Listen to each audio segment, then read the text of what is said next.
Non-linear layout. We've been over this. Okay, things picked out, and you guys don't get to have input, so that's the end of that.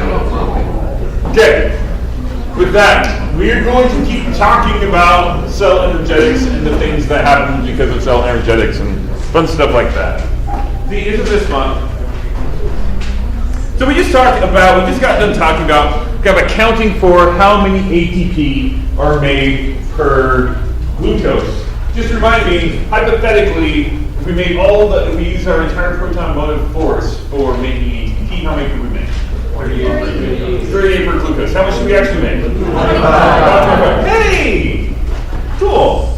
So, let's think about how efficient this is by actually looking at energetically how much we're getting out of this. So first up, glucose molecule. Now all the energy that is in a glucose molecule, the delta G of making glucose is about, or of oxidizing glucose, is about minus 4,280 kilojoules per mole. So, okay, pretty decent amount. For one ATP molecule, it's about 46 kilojoules per mole.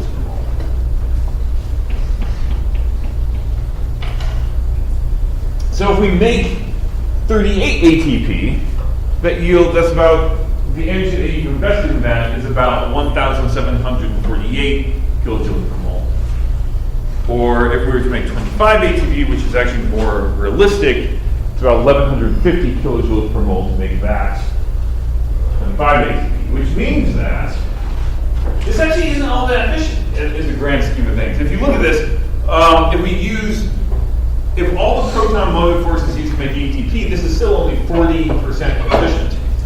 And it's only 26% efficient if what we actually get from the 25 ATP that we get. So that's actually not, if you think about efficiency, that's not that great. Now that being said, if you compare this to things that people have made, this is actually fairly okay.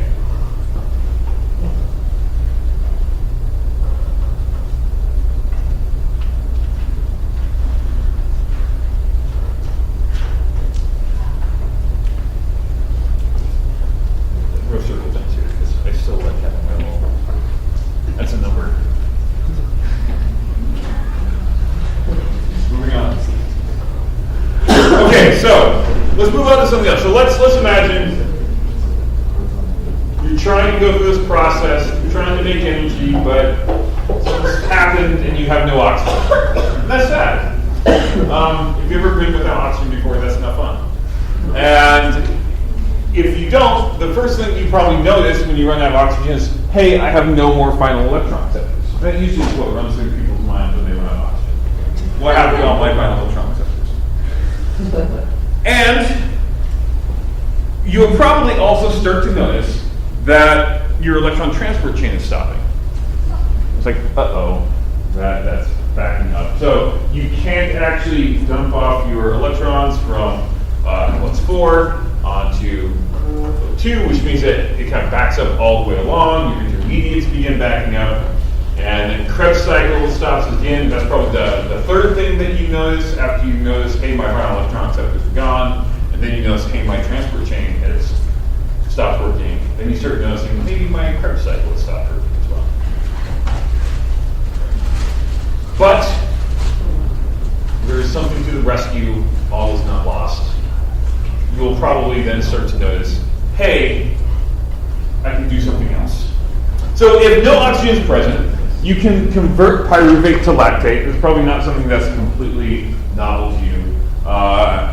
And in human, this is what happens in humans and essentially all vertebrates, although there's a couple other modifications in other vertebrates. And then it gets totally weird in the invertebrates. Invertebrates do this whole process, but with other cooler things. And this is anaerobic glycolysis. You can run glycolysis anaerobically. The enzyme that's responsible for converting pyruvate to lactate is lactate dehydrogenase.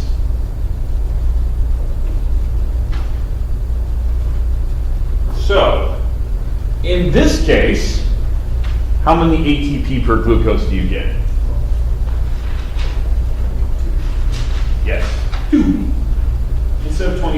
get 2.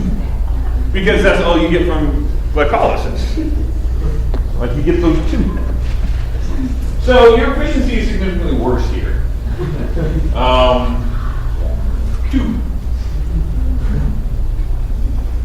However, this does another really cool thing for you. It doesn't just generate 2 ATP, it also regenerates. It uses NADH that you produced earlier on in glycolysis, and it reverts it back to NAD+, so that you do not build up a bunch of NADH, and glycolysis also shuts down. So you're also regenerating NAD+.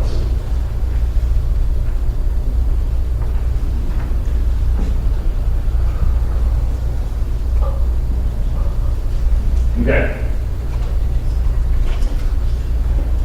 So, oxidative phosphorylation or this, which is faster, or which is more efficient? Oxidative phosphorylation. Which is faster? This. Significantly. This is like 100 times faster than oxidative phosphorylation. You can generate ATP like at 100 times the rate. It's really fast.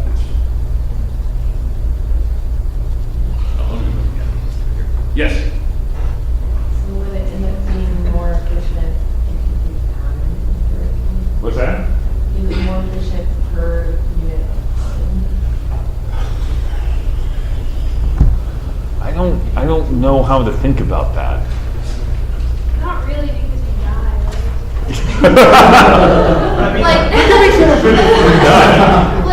Like you can only allow time to play into it for so long before you're just gonna. Well, before humans die, there's other things that can do this indefinitely. So I mean, efficiency is usually like your theoretical max and like your observed, right? Like theoretically, what can you do? Observe what you can do. So usually you need to have the same units on top and bottom for like efficiency. Yeah, so I'm not sure how you you integrate. just be like adding another parameter of time to be like so per.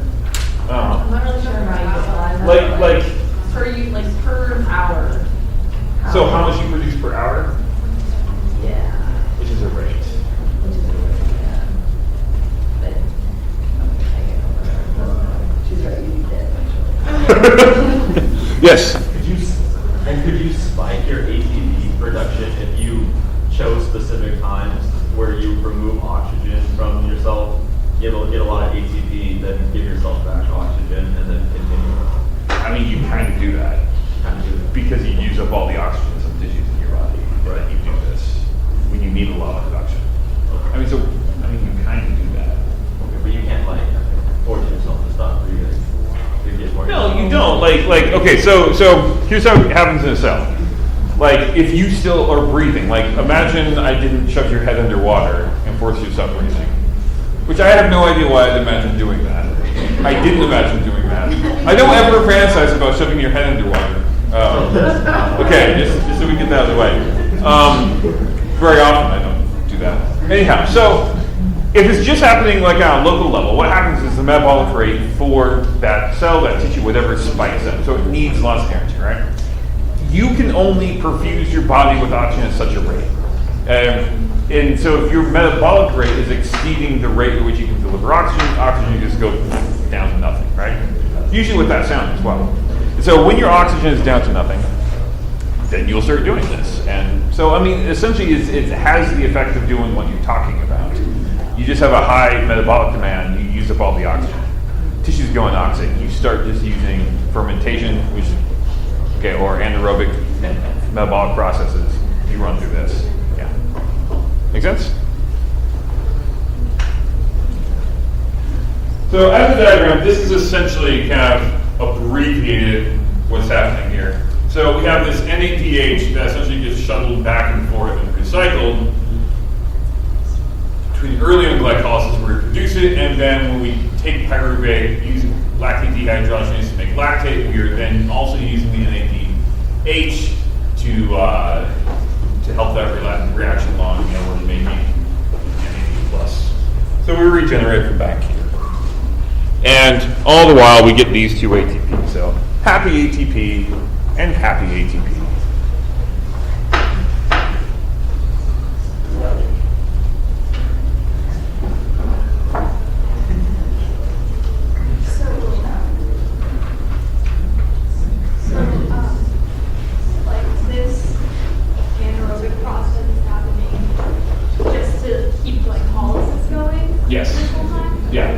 this keeps glycolysis going, so at least you can get 2 ATP from your glucose. Yeah.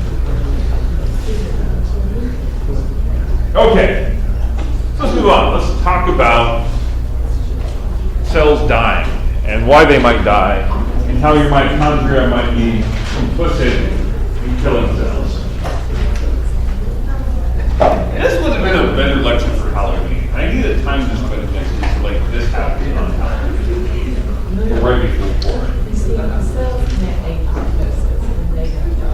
Okay, so which then leads to the point, like, why would you ever want a cell to die in the first place? And there's a couple really good reasons. Like, normally, about 5% of your cells are dying every day in a normal, healthy adult.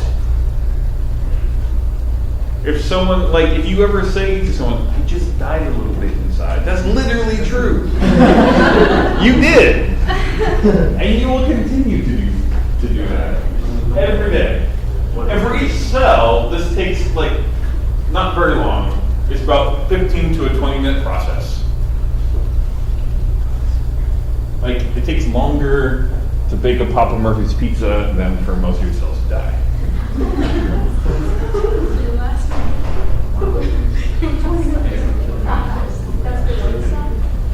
Yeah, this is for a cell to die from the beginning of the process to the end of it being like. And they probably make that sound too. They take off. So why is this important? Well, there's a lot of developmental processes that really it's necessary for some cells to die. For instance, tadpole tail reabsorption. You don't want tails forever. And so that you have this programmed scheduled cell death that happens in a very coordinated fashion. You help that along. Making your fingers and toes and things and actually having them be separate from each other requires cell death to occur during development, or else stuff like that can happen. This is a condition that can happen without programmed cell death.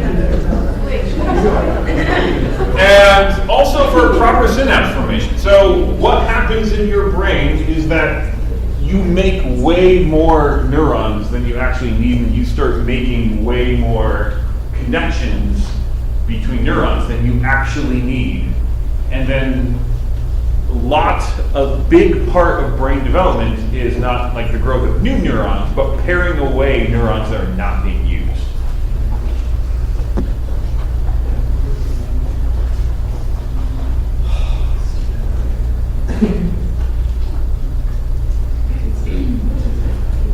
This also can be, oh, go ahead. So like if like C goes wrong, could that be like people who have like chronic pain, or like is that? I'm not sure specifically if chronic pain is directly related to this or what is the immediate outcome of that. That's a good question. Yeah, Libby. So basically a person has to suffer brain cell loss for their brain to work right? Yes. Cool. Well, here's another, so that's another thing. If you would say, like, I just had so many neurons die because of watching that movie, that very well could have happened. Probably did. No, normally this happens earlier in life, and this happens less and less as time goes on. So, stop losing so many neurons. Another really important reason why you might need to have cells go through programmed cell death is to actually kind of evade certain or ameliorate certain kinds of threats. So this could be a lot of things like having pathogens in those cells, like a virus or a bacteria or something like that.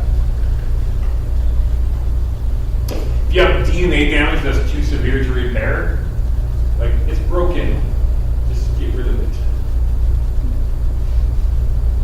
Maybe you have some cancer cells, but that's a special case, so we'll come back and talk about those.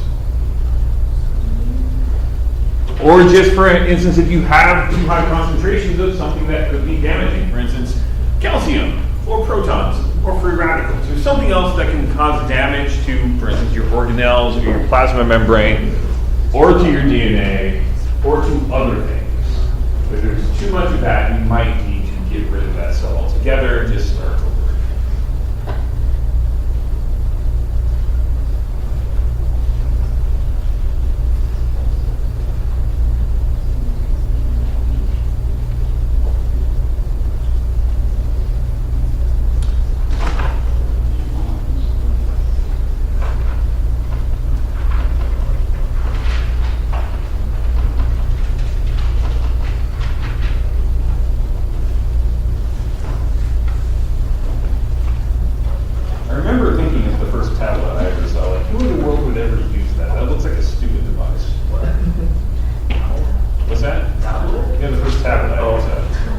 Like, who the hell uses a tablet? It's just like, hello? I am really bad at like predicting which technology is going to be useful or not. So don't ever ask me about those things. I know you're all. Yes, Libby. Can I ask you and then bet against whatever you say? What's that saying? Can I ask you and then operate under the assumption that the opposite's going to happen? I'm probably bad enough that I screw that up too. Okay. So, program cell-death can happen in two different ways. It can be extrinsic, so the signal's coming from outside. So some external signal is causing cell death, or it can be intrinsic from some sort of internal signal inside the cell. And the second one is the one that we're going to mainly concentrate on for the rest of this class.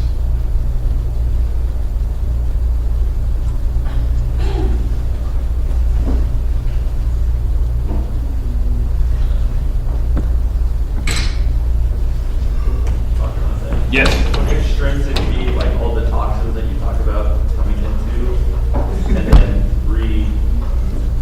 making signals change?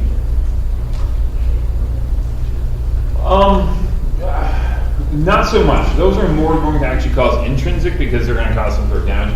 By extrinsic, I'm talking about a specific biological signal that your body is specifically making, that the organism is making to cause cells to die.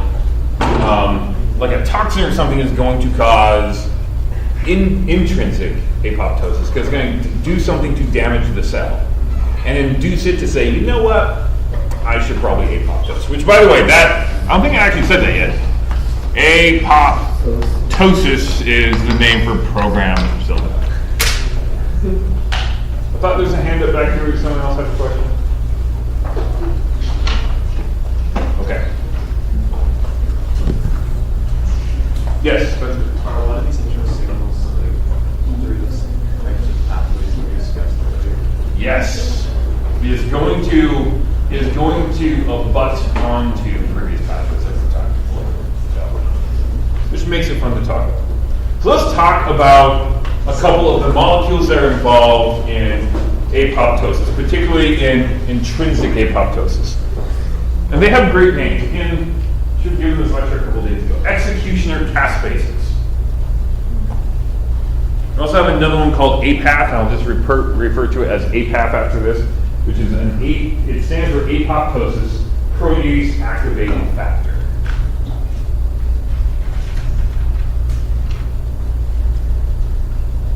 And then also IAP, which I'm just going to refer to by the acronym after this, which is inhibitor of apoptosis.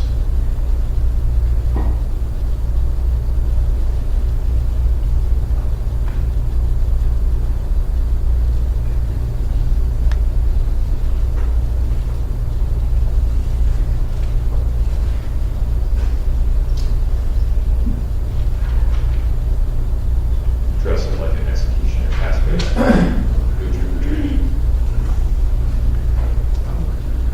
What are you? An execution cascade. You're dumb. Okay, so let's go through this as on kind of a graphical level. I'll kind of walk you through this. This is right here a mitochondria. I drew that, by the way. Isn't it beautiful? Yeah, thank you. Inside here are a couple things. First off, you have cytochrome C on the inner membrane. You remember that, right? Yeah, cytochrome C on the inner membrane. And also here we have another molecule called SMAC.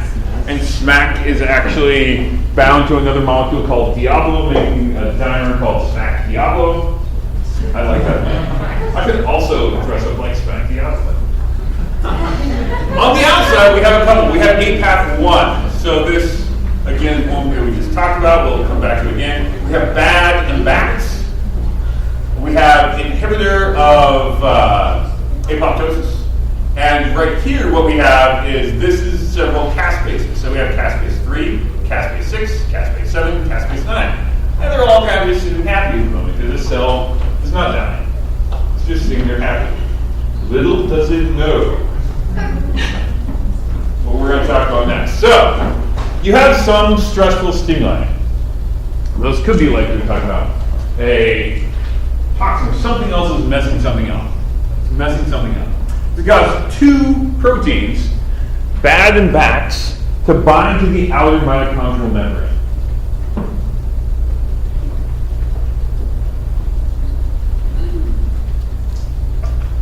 So BAD and BAX, right here.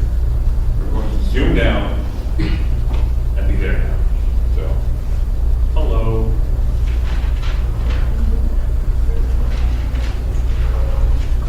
So, BAD and BAX bind to the outer mitochondrial membrane. And then they cause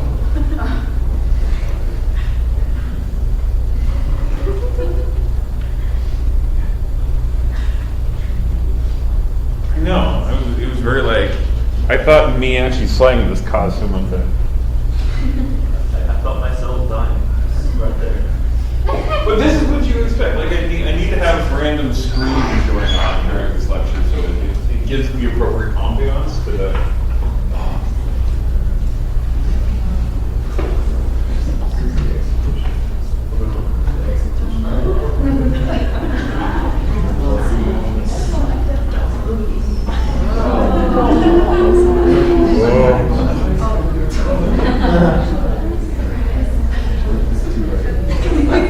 Okay, fine.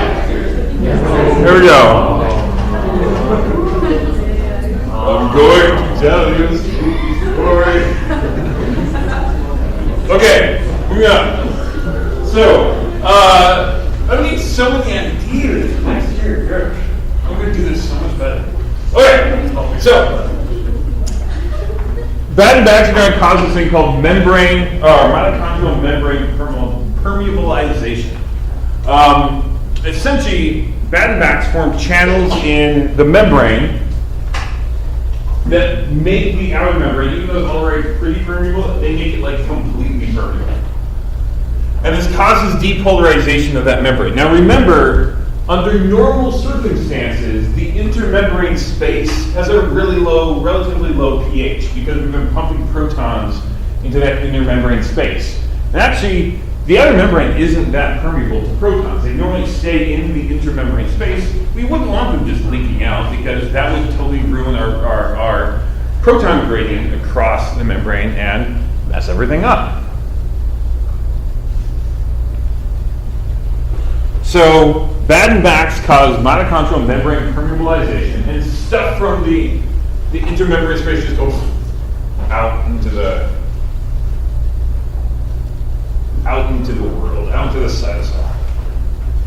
Included in this is cytochrome C. It leaks out of the mitochondria. Normally, its release is blocked by several things, including BCL2, which you don't need to remember, which sits on the membrane and prevents apoptosis normally.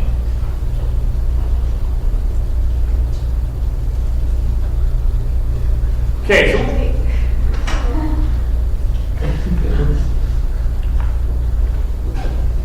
if I go too fast, just let out blood curdling.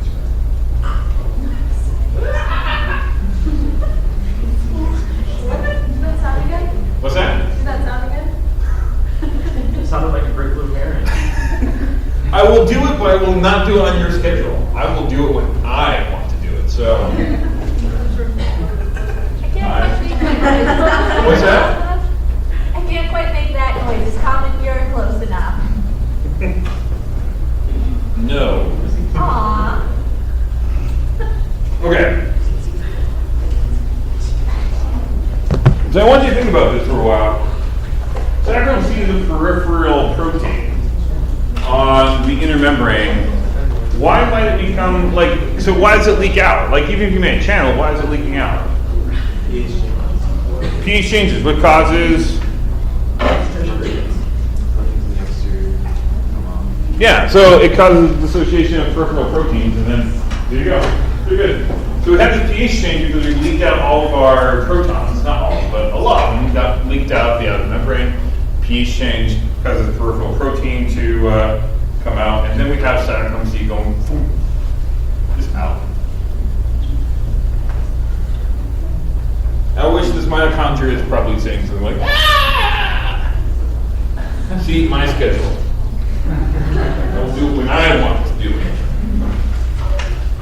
Not your performer up here, just do a song and dance when you desire. Okay, so Smack Diablo also leaks out of the mitochondria. And we also have like total cessation of ATP formation because hey, we've lost our cytochrome Z, we're losing our protons. How can you keep doing your job when you don't have cytochrome Z or protons? I would quit.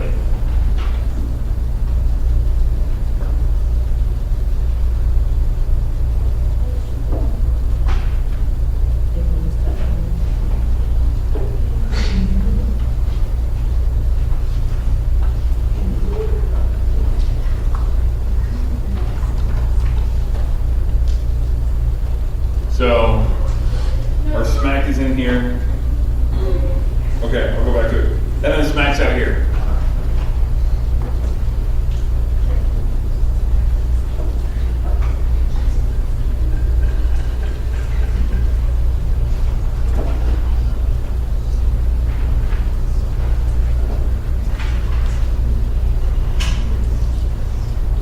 Now, Smack Diablo can do some fun things. Oh, is that one? It's two polypeptides that are bound together. Yeah. Yes. What did they give its name? I don't know. I need to look that up at some point because that's how you come from a good story as well. Yeah. So, like, all this stuff from the internet is leaving, but the matrix is still. Yeah, like the inner membrane at this point is still pretty intact and the matrix is still pretty intact. And, like, the special channels, like they're letting, that's where the, like, cytochrome C and the SNAP are going out into the channels. Yes. And then the protons, are they Also, yeah. They're very generalist channels out on lots of things down there. What other questions do you have so far? Now we can see really fresh. There is a cell plate that will come up. I promise you, the cell plates. Okay, so Smack Diablo then binds to and inhibits IAP.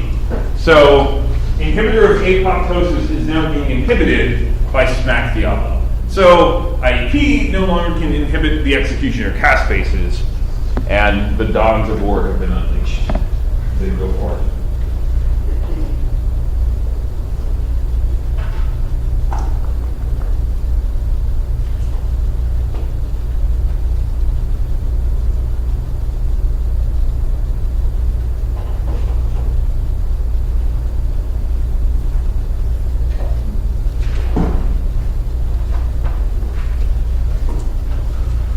So, what we have going on here is Smack Diablo.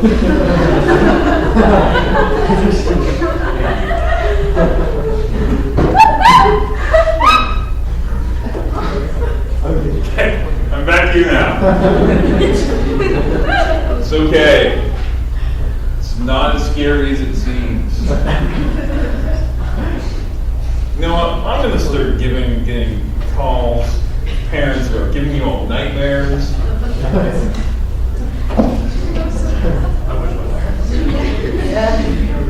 Okay, so Smack is going to go bind to IAP. IAP then releases its caspase 3, caspase 6, caspase 7. They all just kind of go out and are unleashed on the world.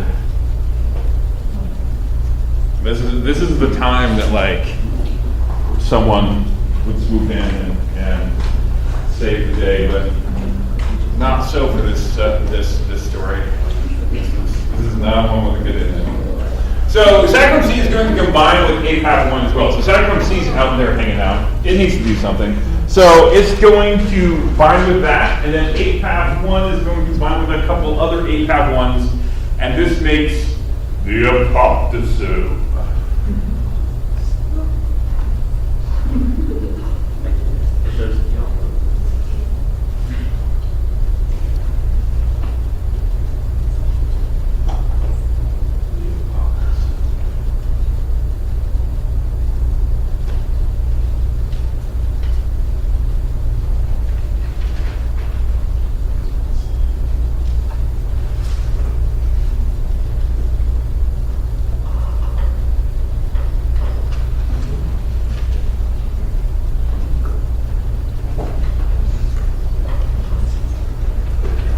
So here we have our little diagram again. Cytochrome C is going to bind with APAP1, which is going to bind with 6 other APAP1s and make the swirling saw blade of death the apoptosis. Is it really shaped like that? Kind of, yes. I mean, clearly it's like not really shaped like that. Yeah, but like- it is sevenfold and yeah. It's crazy. It is sevenfold death.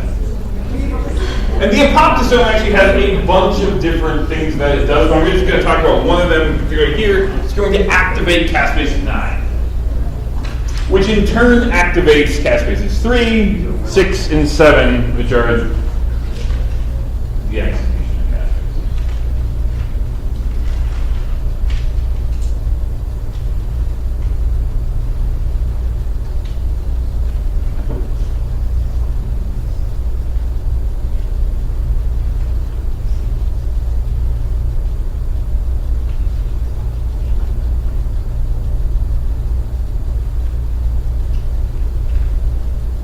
So let's talk about these caspases. What does that even mean? What is a caspase?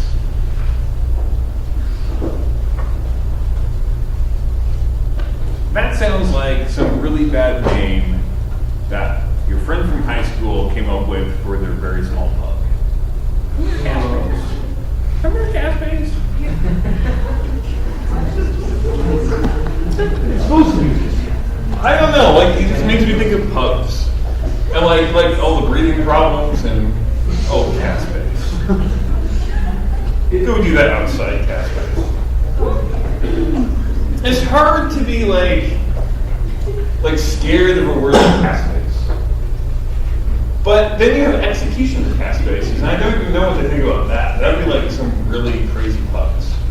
Anyways, caspase. Caspase actually stands for it comes from cytosine protease. So the C from cytosine, and then so it's just kind of a mash of that. Because there's a cytosine in the active site. Cysteine. What did I say? Cytosine? Oh, cysteine. My bad. Cysteine. Cytosine.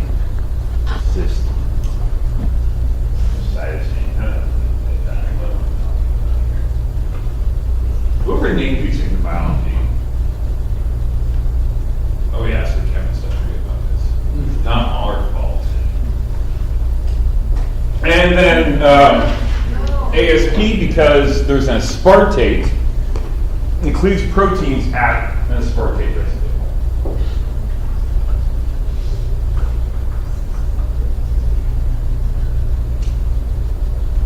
It chunks them.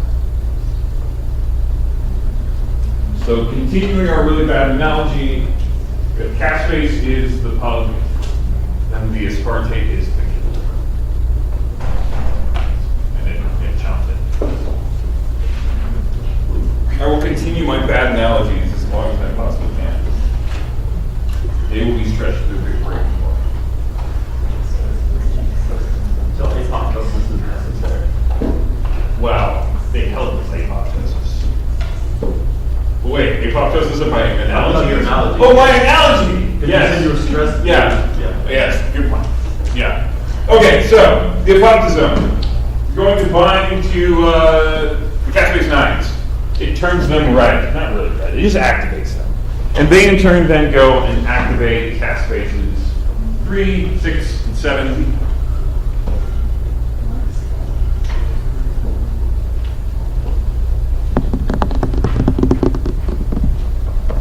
now all of them are all activated, and off they go. Yes? So the IAP was inhibiting 3, 6, and 7. Correct. So when it lets go of them, they're not activated again. They're just not finding it. Yeah, so they're not activated, but they're not being inhibited. So they're not working. Okay. Yeah. So It's complicated for a reason. You don't want this to accidentally happen easily. You don't want a cell to be like, oh, I spilled my milk. Oh, I'm committing apoptosis. And then you don't want to be like easy for apoptosis to happen. No, I came up with spilling milk.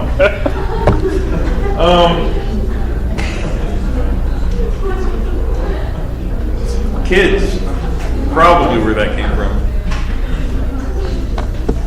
And that's easy to do. Okay, anyhow. So what do caspases 3, 6, and 7 do? They do a lot of really like chewy things. Like they chew up a lot of things. So they're gonna cause DNA fragmentation. They're gonna cause organelle disintegration. That rhymes. Make a little song out of this. Or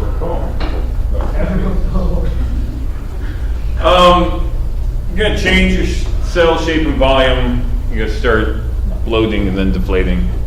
Won't talk much about that. And then you have loss of adhesion with adjacent cells. So a lot of the proteins that are cell-cell interacting or cell junction proteins begin being chewed up, and you lose adhesion with adjacent cells, and that basically spells the end.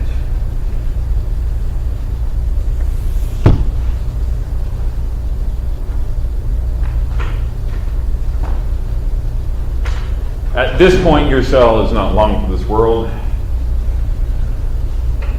and it decides it needs to be eaten. So it sends out its own little bat signal. And instead of saying "Batman, come save me," it says "Macrophages, come eat me." Exactly. Thank you. So you initiate the "eat me" signal. It's literally called that. The "eat me" signal, which is you begin to get exposure of oxidized phosphorylation on the outside of the plasma membrane, which is going to be the signal for white blood cells to come phagocytosis cell and chew it up.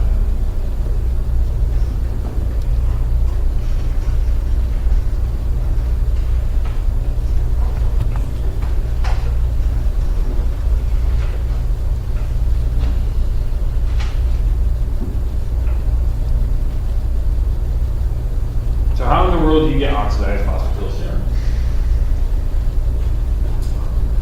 Because there was a traitor, Ranks, our old friend Cytochrome C.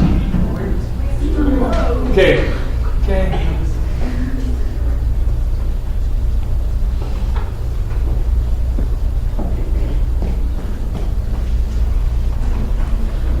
Anytime I see one of these now,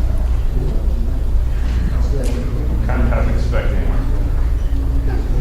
little baggy. Other. I don't think them up. You don't pick them up anymore. What's that?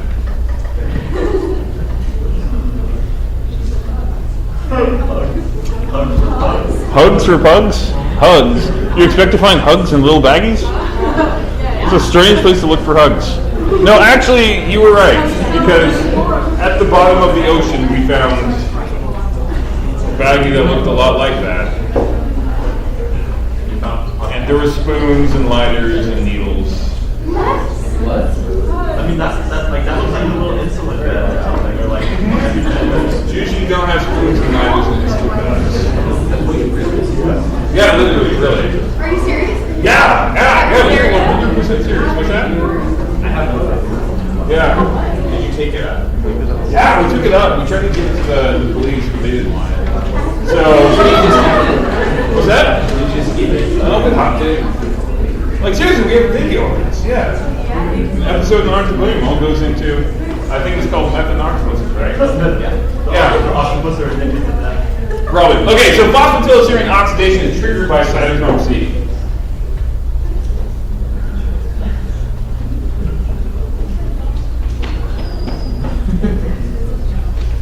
That is how that happens. The cytochrome's heated in the parlor, actually on the membrane, but kind of like it. Okay, so let's talk about this just really briefly, how this is working in cancer cells. So a lot of cancer cells are resistant to apoptosis. They don't die when they're supposed to die.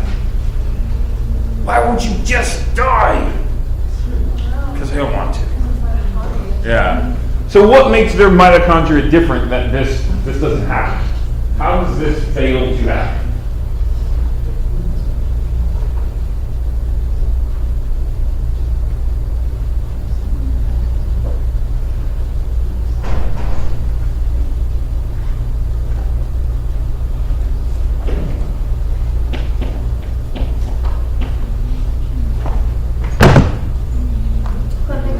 Cliffhanger. Bum bum bum. How could I hit all that and not leave you with a cliffhanger?